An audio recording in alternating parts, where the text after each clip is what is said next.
अध्याय 1 का 26वां, 27वां एवं 28वां श्लोक कुरुक्षेत्र के युद्धस्थल में सैन्य निरीक्षण। तत्रा पश्यत स्थितान पार्थ पितृनथ पितामहान आचार्यान मातुलान भ्रातृन पुत्रान पौन सखींस्तथा श्वशुरान सुहृदश्चैव सेनयोरुभयोरपि। अर्थात अर्जुन ने वहां पर दोनों पक्षों की सेनाओं के मध्य में अपने चाचा ताओं, पितामहों, गुरुओं, मामाओं, भाइयों, पुत्रों, पौत्रों, मित्रों, ससुरों और शुभचिंतकों को भी देखा। तात्पर्य: अर्जुन युद्ध भूमि में अपने सभी संबंधियों को देख सका। वह अपने पिता के समकालीन भूरिश्रवा जैसे व्यक्तियों, भीष्म तथा सोमदत्त जैसे पितामहों, द्रोणाचार्य तथा कृपाचार्य जैसे गुरुओं, शल्य तथा शकुनी जैसे मामाओं, दुर्योधन जैसे भाइयों, लक्ष्मण जैसे पुत्रों, अश्वत्थामा जैसे मित्रों एवं कृतवर्मा जैसे शुभचिंतकों को देख सका। वह उन सेनाओं को भी देख सका जिनमें उसके अनेक मित्र थे। 27वां श्लोक।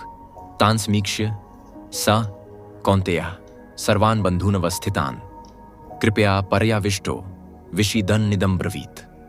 अर्थात जब कुंतीपुत्र अर्जुन ने मित्रों तथा संबंधियों की इन विभिन्न श्रेणियों को देखा तो वह करुणा से अभिभूत हो गया और इस प्रकार बोला। 28वां श्लोक।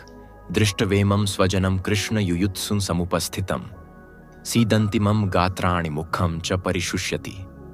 अर्थात अर्जुन ने कहा है, कृष्ण, इस प्रकार युद्ध की इच्छा रखने वाले अपने मित्रों तथा संबंधियों को अपने समक्ष उपस्थित देखकर मेरे शरीर के अंग कांप रहे हैं और मेरा मुंह सूखा जा रहा है। तात्पर्य: यथार्थ भक्ति से युक्त मनुष्य में वह सारे सद्गुण रहते हैं जो सत्पुरुषों में या देवताओं में पाए जाते हैं, जबकि अभक्त अपनी शिक्षा तथा संस्कृति के द्वारा भौतिक योग्यताओं में चाहे कितना ही उन्नत क्यों न हो, इन ईश्वरीय गुणों से विहीन होता है। अतः स्वजनों, मित्रों तथा संबंधियों को युद्ध भूमि में देखते हैं। अर्जुन उन सबों के लिए करुणा से अभिभूत हो गया जिन्होंने परस्पर युद्ध करने का निश्चय किया था। जहां तक उसके अपने सैनिकों का संबंध था, वह उनके प्रति प्रारंभ से दयालु था, किंतु विपक्षी दल के सैनिकों की आसन्न मृत्यु को देखकर वह उन पर भी दया का अनुभव कर रहा था। और जब वह इस प्रकार सोच रहा था तो उसके अंगों में कंपन होने लगा और मुंह सूख गया। उन सबको योद्धाभिमुख देखकर उसे आश्चर्य भी हुआ। प्रायः सारा कुटुंब अर्जुन के सगे संबंधी उससे युद्ध करने आए थे। यद्यपि इसका उल्लेख नहीं है, किंतु तो भी सहज अनुमान लगाया जा सकता है कि न केवल उसके अंग कांप रहे थे और मुंह सूख रहा था, अपितु वह दयावश रुदन भी कर रहा था। अर्जुन में ऐसे लक्षण किसी दुर्बलता के कारण नहीं, अपितु हृदय की कोमलता के कारण थे, जो भगवान के शुद्ध भक्तों का लक्षण है।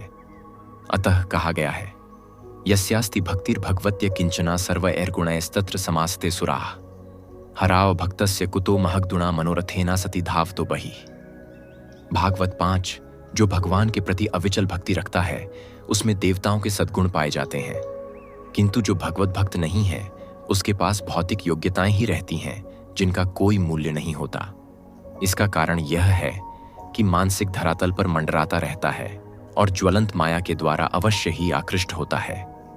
तो प्रिय भक्तजनों, 29वां श्लोक जानने के लिए वीडियो को लाइक, शेयर और सब्सक्राइब अवश्य कर लीजिए ताकि आपको 29वां श्लोक जल्द प्राप्त हो।